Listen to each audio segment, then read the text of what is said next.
Hello and welcome to Obipedia powered by Abhimanyu IAS. My name is Niharika Valia and I am with you guys for the portion of English descriptive, be it for SEBI, RBI or NABARD.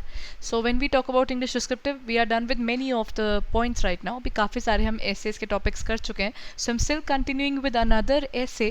But आज का essay एक ऐसा topic है जो कि बहुत common है. Why am I saying being common? Because this particular topic is again the talk of the town. एक ऐसा topic जो आजकल काफ़ी ज़्यादा न्यूज़ के अंदर चल रहा है. Not only in the news but overall life के अंदर भी उसके चेंज आने शुरू हुए हैं. That is the point of renewable energy. देखिए पहले पेट्रोल का प्राइस अब इतना बढ़ चुका है, डीजल का इतना बढ़ चुका है और इसी समय पर इलेक्ट्रिकल कार्स की इंपॉर्टेंस बढ़ रही है. इलेक्ट्रिकल टू व्हीलर्स बहुत साल पहले ही आ चुके हैं and slowly the importance of the electrical vehicles is gaining it's popularity. चाहे वो CNG का हो जाए या बायोफ्यूल्स की आ जाए बात या फिर आपके इलेक्ट्रिकल व्हीकल्स की बात आ जाए, सोलर पैनल आपके घरों के ऊपर प्लांट करवाने की बात आ जाए. Why are these things coming up? That means the entire country is understanding कि देखिए अब हम ये जो इरिन्यूएबल वाले सोर्सेस हैं, नॉन रिन्यूएबल हैं जो भी, उनको साथ में अब हम ज़्यादा समय नहीं चल सकते हैं. So what we can exactly do about all this trouble is let's face it and start making sure that India is working towards the renewable sources of energy. Okay, so as you guys already know, हमारा at present NABARD grade A का course चल रहा है. NABARD grade A 2021 का specific live course is going on which has started from 24th of May. 24th May से हमारी classes शुरू हो गई थी regarding agricultural and rural development, a very important topic for the NABARD grade A exam. इस exam के लिए ये पर्टिकुलर टॉपिक जो है it is extremely important and we need to see कि अब अगर आपको लगता है कि नोटिफिकेशन अब पास में ही है, so because everything is opening up as soon as IBPS decides कि किस टाइम पर उनकी डेट्स अवेलेबल रहती हैं, they will definitely come up with the notification. So one they are going to come up with the notification, उस समय पर आप ARD प्रिपेयर करेंगे, उससे तो अच्छा होगा कि आप समय से पहले उसे पढ़ना शुरू कर दें. And if you are looking forward to something you can go ahead and check out our demo class for the same. हमारी डेमो क्लासेस आपके पास अवेलेबल हैं और इन डेमो क्लासेस के थ्रू यू कैन रिव्यू कि आपको हमारे पास ज्वाइन करना है या फिर you would like to study on your own और you can look forward to any of our test courses. सो आप टेस्ट की तरफ देखना चाहें. So the next topic is essay writing का आज का हमारा topic. Okay, whenever we are talking about in ऐसे हमेशा याद रखिएगा जब आप लिखना शुरू करते हैं उससे पहले ही अपने दिमाग में एक बार वो जो सेट ऑफ फिगर्स है ना वो बनाकर चल लीजिए कि किस तरीके से आप उन चीज़ों को दिखाने वाले हैं. How is going to be the sequence, how are you going to put everything into a particular platform. आपको लगता है कि आपको पहले क्या डालना चाहिए वो आपको पता हो, वो पॉइंटर्स आपके दिमाग में बने होने चाहिए. सेकेंड लेवल पर क्या आएगा, कंक्लूजन में आप क्या डालने वाले हैं, ट्रांजिटिव वर्ब्स की जो इंपॉर्टेंस है, कॉमास की importance, how you are going to work upon the prepositions and other things. ठीक है, so you need to work upon these things whenever you are writing an essay because essay is basically a test जहाँ पर आपके बहुत सी चीज़ें एक साथ test की जा सकती हैं, चाहे वो आपके टेंसेस हों, चाहे वो आपका वे ऑफ एक्सप्रेशन हो, चाहे आपकी अवेयरनेस हो टूवर्ड्स द वर्ल्ड. सो वो सब चीज़ें एक साथ चेक होती हैं.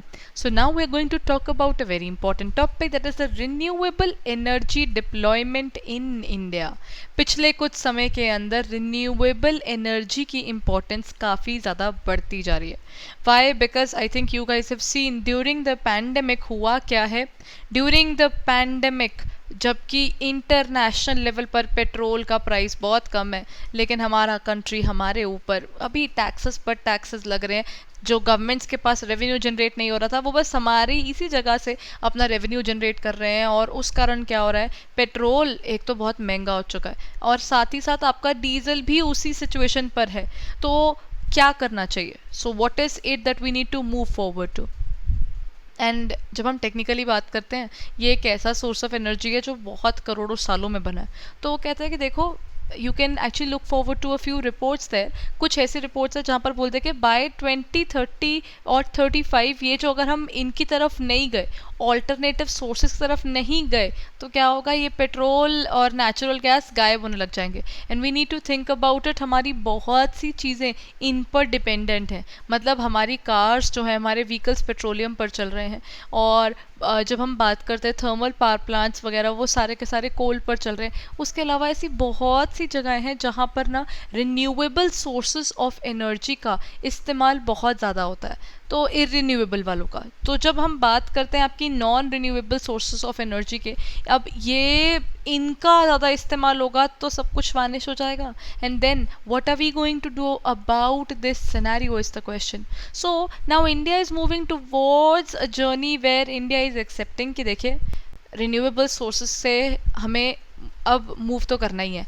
अब हम कैसे मूव करें? पिछले कुछ समय में इंडिया ने सोलर एनर्जी की तरफ मूव करना शुरू किया. We are generating around 136 gigabytes per year, and now we have a next target of generating more than 450 gigabytes in the upcoming period. And हम लोग अब सोलर पैनल, सोलर प्लांट्स को बहुत ज़्यादा इंपॉर्टेंस दे रहे हैं. सोलर पैनल्स काफ़ी जगहों पर, काफ़ी कंट्रीज़ के अंदर, सिटीज़ के अंदर, अगर हम बात करते हैं इंडिया की ही, इंडिया के अंदर भी ऐसे कई सिटीज़ हैं जहाँ पर ना अगर एक स्पेसिफिक स्क्वायर फीट से ज़्यादा बड़ा किसी का घर है तो उनके लिए सोलर पैनल लगवाने ज़रूरी है. So then what are they doing? They are saying कि अगर आपके पास जगह है, सोलर पैनल लगवाओ, सोलर एनर्जी प्रोड्यूस करो. एक बार आपका नो डाउट आपकी खर्चा ज़रूर पड़ता है, because obviously when you are moving towards this renewable source of energy, आपके अभी घर के अंदर वो टेक्नोलॉजिकल अपग्रेडेशन नहीं है. जब आप उसे करोगे तो एक बार को आपका वो जो कैपिटल का खर्चा है ना, it is going to be a good amount, but once these are planted, उसके बाद it is going to reduce your electricity bill. तो धीरे धीरे आपको बेनिफिट ही होगा. एक बार खर्चा ज़्यादा होगा, but then government needs to support people, to make them understand that is important. बस कुछ उसी के रिगार्डिंग आप अपना ये पूरा ऐसे क्रिएट कर सकते हैं. So you can start it with like renewable so energy deployment in India. You can start with the portion where you were talking about the introduction. आप ये बता सकते हो कि रिसेंटली जो अगर हम बात करते हैं आपकी इरिन्यूएबल, नॉन रिन्यूएबल वालों की, तो नॉन रिन्यूएबल रिसोर्सेज जो है पेट्रोलियम, नेचुरल गैस और डीजल और बाकी हम जितने भी क्रूड ऑयल, इन सब का जब हम बात करते हैं तो इनके केस में प्रॉब्लम ये आ रही है कि there is a huge amount of population in our country, and कितनी पॉपुलेशन केटर कर लेंगे ये, तो ऑब्वियसली धीरे धीरे अब ये गायब होने शुरू हो रहे हैं. और साथ ही साथ इनके साथ जुड़ी हुई है एक प्रॉब्लम, वो है पॉल्यूशन की. तो पॉल्यूशन और ये मिलकर हमारे कंट्री में बहुत प्रॉब्लम्स कर रहे हैं. तो कहते हैं कि चलो हमारे कंट्री ने धीरे धीरे इस तरफ मूव करना शुरू किया कि अब हमारे कंट्री में इलेक्ट्रिकल कार्स की वैल्यू बढ़ रही है. हमारे कंट्री में तो फिर लेट आया है. Companies like Tesla has been preparing their electrical cars and they had been going good in outside India. Foreign countries में उसका बहुत ज़्यादा वैल्यू है, बहुत लोग बाय करते हैं, बट हमारे कंट्री में अभी भी क्योंकि चार्जिंग स्टेशंस नहीं है तो it is another trouble. So when we talk about all these areas, तो धीरे धीरे ही सही इंडिया अपने पहले कदम बढ़ा रहा है towards renewable energy deployment. So when we talk about this portion, India की देखिए रिन्यूएबल पावर कैपेसिटी जो है वो वर्ल्ड में 4th लार्जेस्ट है. That's a huge number when we talk about so many countries in the world. हमारा country एक ऐसा कंट्री है जो 4th नंबर पर आता है ये रिन्यूएबल पावर को इस्तेमाल करने के रिगार्डिंग, और फास्टेस्ट स्पीड पर हम ग्रो कर रहे हैं इस टाइम पर. इंडिया की एक जो मार्केट है वो काफ़ी हद तक सोलर अलायंस की तरफ चल रही है. दैट मीन्स हम लोग अब अट्रैक्ट हो रहे हैं one sun, one world, one grid and international solar alliance, जिसके चलते देखिए इंडिया अभी करंटली 136 गीगावाट्स बना रहे हैं, और धीरे धीरे हम आगे मूव करेंगे towards 450 gigawatts in the portion of 2030, और 25 गीगावाट हम धीरे धीरे और बढ़ाते जाएंगे. Recently in a particular meeting even this was stated by mister Narendra Modi regarding this particular project that now he wants to invest more and more in the solar energy. हमारे country के अंदर सोलर एनर्जी का इस्तेमाल सही तरीके से होगा तो हमारी ज़्यादातर एनर्जी बेस्ड प्रॉब्लम्स जो हैं वो वहीं पर सॉल्व हो जाएंगी. ठीक है. So this is the first portion that we are going to talk about. ये आपका इंट्रोडक्शन के अंदर आप इस चीज़ को डाल सकते हैं. But then when we move towards the portion of the body, body में हम किस बारे में बात करें? सबसे पहले बात आएगा, अच्छा हमारा कंट्री रिन्यूएबल सोर्सेज की तरफ मूव तो कर रहा है, but why is there a need? The problem is these are sustainable. जो नॉन रिन्यूएबल सोर्सेज हैं वो लिमिटेड हैं, और हमारे कंट्री की पॉपुलेशन धीरे धीरे जिस हिसाब से बढ़ रही है, डिमांड काफ़ी ज़्यादा है और इनकी जो सप्लाई है वो लिमिटेड रहेगी। तो धीरे धीरे ये एक्सटिंग्विश हो जाए, इससे पहले कि हमारा एक सोर्स ऑफ एनर्जी बिल्कुल ही ख़त्म हो जाए, हमें दूसरों की तरफ शिफ्ट करना ही होगा। साथ साथ जब हम बात करते हैं renewable sources की, it is going to bring employment opportunities to many. So the point is that renewable sources are going to bring a good amount of energy in the market.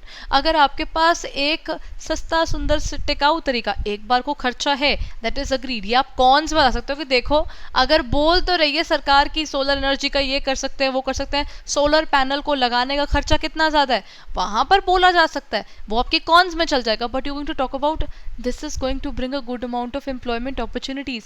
क्यों? क्योंकि धीरे धीरे इलेक्ट्रिकल जो आपकी देखिए जो electricity का कंजम्पशन बहुत ज़्यादा होता है, और साथ साथ ये जो आपकी नॉन रिन्यूएबल सोर्सेज हैं इनका कॉस्टिंग बहुत ज़्यादा पड़ती है। It can be reduced if you move forward towards the area of using the renewable sources. And at the same time देखो, क्योंकि ये नया है तो इसके लिए एक मार्केट एश्योरेंस आपके पास डेफिनेटली है। The market is going to definitely grow in terms of the renewable sources. धीरे धीरे इलेक्ट्रिकल जो आपके स्टेशंस बनने शुरू हो जाएंगे, तो इलेक्ट्रिकल जैसे पेट्रोल पंप्स इतने सारे हैं, they are making good money right now. So ऐसा नहीं होगा कि जहाँ पर आपको चार्जिंग स्टेशंस मिल जाएंगे आपकी कार्स के, वो क्या अच्छा नहीं कमा रहे होंगे, उनके थ्रू कितने लोगों को जॉब्स मिल जाएंगी। At this point of time, if we are moving towards another source, we are definitely going to have more energy in the industry, जिससे हमारी इंडस्ट्री बहुत ज़्यादा बेटर ग्रो कर पाएगी। And when we talk about solar energy, then we talk about wind energy। हमारे country के अंदर आपको विंड एनर्जी कुछ एरियाज में मिल जाएगी, बट सोलर एनर्जी काफ़ी हद तक हमारे कंट्री में आपको मिल जाएगी। बिकॉज जब हम बात करते हैं, okay we are operating from Chandigarh, and Chandigarh की जब हम बात करते हैं, there are so many government office, every government office has a solar panel installed hair.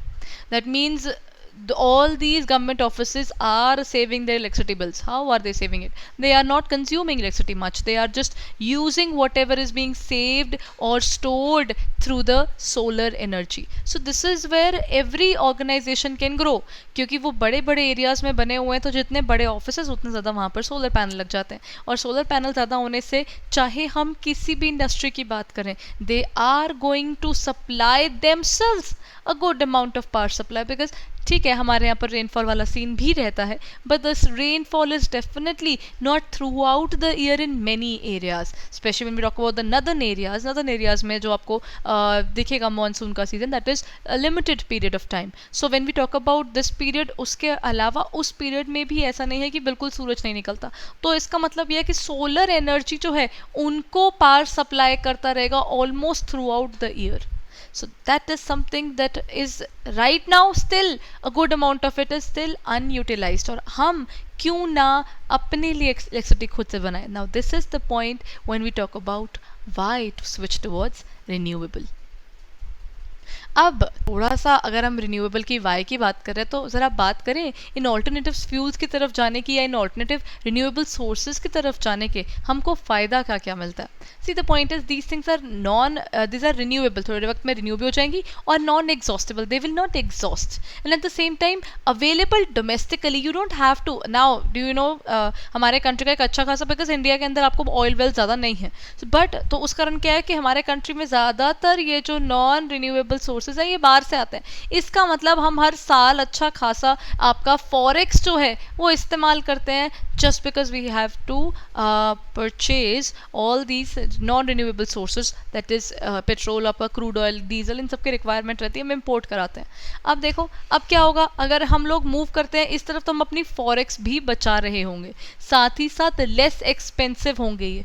क्योंकि एक बार का कैपिटल एक्सपेंस आपका डेफिनेटली होता है, लेकिन उसके बाद चाहे हम सोलर की बात करें या बाकी सब की बात करें, आपका इंस्टॉलेशन के चार्जेस पड़ेंगे, because we are not technologically ready right now. But once we are done with that, when we are done with the technological upgradation that is required to accept the renewable sources of energy, then we just have to incur only the beginning cost. The cost of everyday consumption is definitely going to be less than what we are paying right now. So that's the most important thing that we need to know. Biodiesel की अगर आप बात करते हैं तो farmers को भी उसके लिए वाइबल होता है. देखो बायोडीजल बनेगा तो फार्मर्स के लिए तो आराम से वो चीज़ें बनेगी. And at the same time अगर हम हाइड्रोजन की तरफ मूव करते हैं, it has the largest calorie value. That means हम लोग अभी तक नॉन रिन्यूएबल सोर्सेज तक अटक कर रह गए हैं. वहीं से अगर हम रिन्यूएबल की तरफ धीरे धीरे ही सही, क्योंकि obviously you can not make a sudden shift. Rome was not built in a day. तो फिर ऑब्वियसली बात है हम एकदम से स्विच नहीं कर सकते.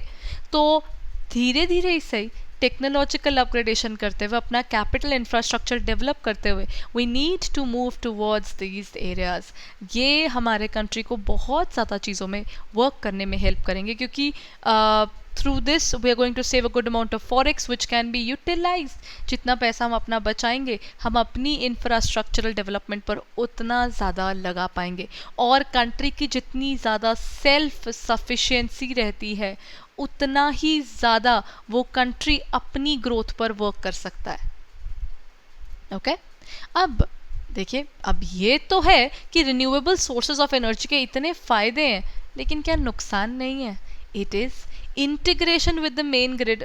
प्रॉब्लम ये रही, टेक्नोलॉजी कहाँ से लाएं एकदम से वो ऐसी टेक्नोलॉजी कि हम जल्द से स्विच कर लें. It will take time. ऐसा नहीं हो सकता, क्योंकि because when you are using the solar energy की जब हम बात कर लेते हैं, चलो, तो वहाँ पर क्या होगा कि वो आपके सोलर पैनल्स के थ्रू सारा इलेक्ट्रिसिटी स्टोर होता है, and then it goes to the main area. अब ये सब ना चीज़ें पर्सनल लेवल पर लोग अपने घरों के ऊपर या फिर ऑफिस के अंदर लगवा रहे हैं, बट कोई एक मेजर एरिया के अंदर, पूरा का पूरा एरिया के अंदर आपको ऐसे अभी तक काफ़ी एरियाज में पॉसिबिलिटी नहीं बन पाई है. They are just having their own solar panels और अपने अपनी एरिया को ही देख रहे हैं, because you need big solar panels if you are looking forward to an area पूरा, जहाँ पर आप सोलर ये जो आपकी इलेक्ट्रिसिटी है वो सोलर पैनल्स के थ्रू सप्लाई कर सकें.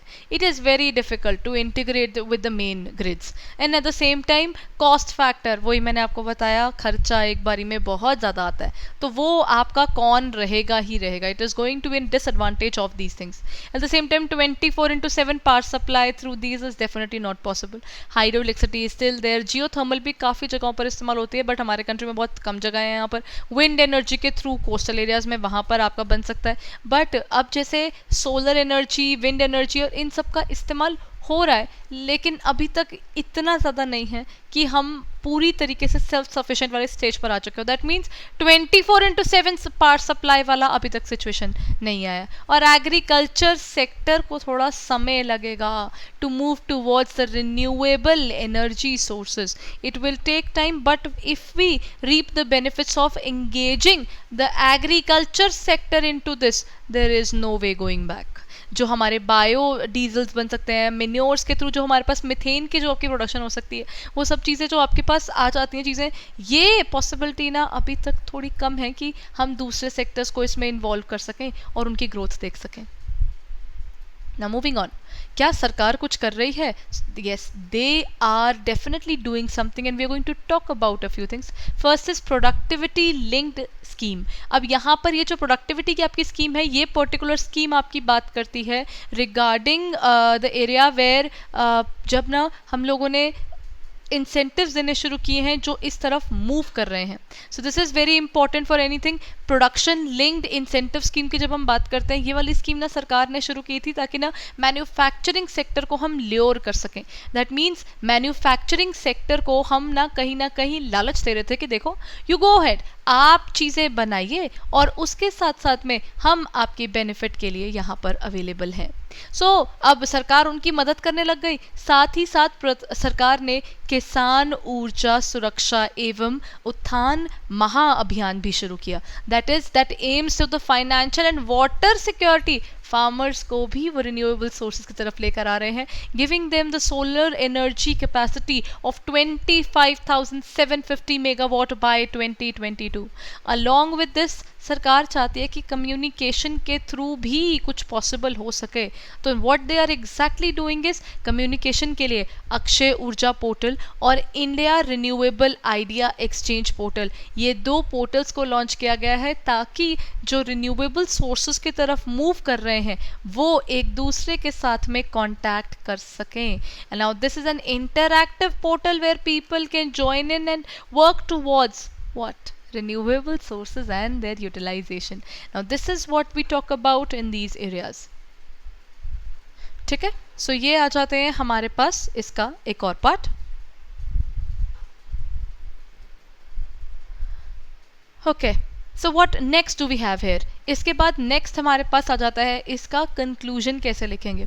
आपने उसका इंट्रोडक्शन वाला पोर्शन लिखा, जब हम इंट्रोडक्शन की बात करते हैं उसके बाद अब बारी आती है कंक्लूजन कैसे करें। कंक्लूजन कहता है a well planned road map required है। नीति आयोग के साथ में जब हम बात करते हैं वो कहते हैं 2035 का ना इनका एनर्जी का विजन है towards India's clean energy goals. India के क्लीन एनर्जी गोल्स की तरफ नीति आयोग भी वर्क कर रहा है। हमें सरकार के साथ में इसको एंड करना ज़्यादा सही रहता है बिकॉज हम बात कर रहे हैं रिन्यूएबल सोर्सेज की डिप्लॉयमेंट की हमारे कंट्री के अंदर। सो वाई लिखा, सबसे पहले हमने क्या लिखा, अच्छा चलो एक बार रिव्यू कर लेते हैं हमने क्या क्या किया। पहले हमने डाला इंट्रोडक्शन, इंट्रोडक्शन के बाद सेकंड पोर्शन में हमने डाला body. Now with the body what I did was क्यों चाहिए ये, थोड़े से कोई एडवांटेजेस हैं तो वो भी बता दो कि अगर एडवांटेजेस है तो पता है, देखो बात सुनो, इसके ना डिसएडवांटेजेस भी हैं। तो with advantages and disadvantages the next portion I added was government क्या कर रही है। आप चाहो तो गवर्नमेंट वाला पूरा पोर्शन कंक्लूजन के अंदर डाल सकते हो कि सरकार भी इस तरफ वर्क कर रही है और डाइवर्सिफाइड एनर्जी मिक्स को इस्तेमाल करने का समय आ गया कि देखो सोलर और विंड में बड़ा पोटेंशियल है, हाइड्रोजन भी तो गेम चेंजर है, आप इन सब का इस्तेमाल करके हमारे कंट्री के अंदर और ज़्यादा ग्रोथ देख सकते हो। साथ ही साथ इंडिया अब वर्क कर रहा है towards investment in infrastructure capacity building and better integration in the near and immediate future. We are still talking about, अब बात होने लग गई है इस चीज़ के रिगार्डिंग कि हम लोग अगर इंडिया के अंदर इलेक्ट्रिकल कार्स उतार रहे हैं तो उनके चार्जिंग स्टेशंस बनाने का समय आ गया है। सो अब ये सब चीज़ें जो बनाई जा रही हैं, what are these are all those areas where India is accepting the fact कि देखो अब तो हमको काम करना है towards what the renewable sources of energy and India is going to make it. So कुछ ऐसी चीज़ों के साथ में, कुछ facts and figures के साथ में आप इस normal से topic को एक अच्छे content के साथ में build up कर सकते हैं। अगर इस क्लास की PDF ढूंढ रहे हैं you will find it on the portal, और साथ ही साथ अगर आप इस टॉपिक को लिखना चाहते हैं, it is a very common topic, लेकिन जब आप अपने कुछ स्पेसिफिक इनपुट्स, कुछ स्पेसिफिक रिपोर्ट्स पढ़ते हैं, कुछ एनेक्डोट्स ऐड कर देते हैं, समथिंग जो इंटरनेशनल लेवल पर बात हो रही है रिगार्डिंग सोलर एनर्जी और the renewable source of energy, and you quote it in your essay, beat that, आपका आंसर ऑटोमेटिकली क्वालिटी वाइज और अच्छा हो जाता है। ये छोटे छोटे पॉइंट्स होते हैं, जब हम ऐसे लिख रहे होते तो पता नहीं चलते, बट अगर आपने एक बार उनकी प्रैक्टिस की होती है ना, जब आप एग्जामिनेशन के अंदर उसको लिखते हैं ऑटोमेटिकली वो पुराने आइडियाज़ के साथ में आप और मॉडिफिकेशंस कर सकते हो। Those modifications can come only if earlier there was a plan. अगर आपके पास प्रीवियस आपने एक प्लान किया हुआ था, स्ट्रक्चर डिसाइडेड था, आप प्रीवियस स्ट्रक्चर के ऊपर अगला स्ट्रक्चर बनाते हो ना, तो आपकी क्वालिटी ऑटोमेटिकली अच्छी होती है। बट अगर आपकी प्रीवियस क्वालिटी अच्छी नहीं थी तो कोई फ़ायदा नहीं होता। तो this is what you need to work upon. अगर आप इन टॉपिक्स पर वर्क कर रहे हैं, go and have a little more research about what is India doing for the renewable sources of energy. In case you have some really good inputs and thinking about, अच्छा ma'am हम इसमें ये भी लिख सकते थे, then kindly share it in the comment section. We'll be talking about these things in future soon. And at the same time, if you like this particular topic, then don't forget to write it on your own. क्योंकि जब तक आप इन चीज़ों को लिख कर नहीं देखते हैं तब तक कोई फ़ायदा नहीं होता।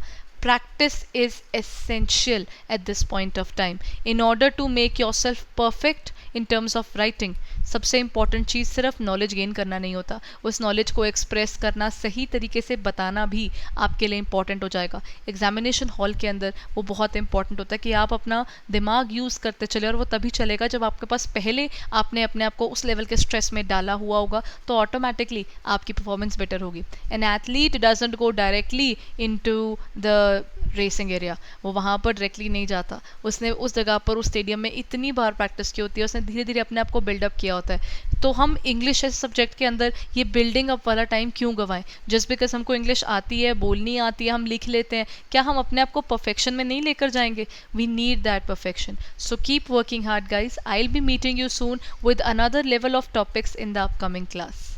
Thank you. So you can check out in case अगर आपको ये classes पसंद आती हैं, then don't forget to press the bell icon as well as thumbs up would do. And at the same time what you can do is कि अगर आप इनके प्रैक्टिस कर रहे हैं तो एक बार हमारा ARD का कोर्स ज़रूर चेकआउट कीजिएगा. Thank you.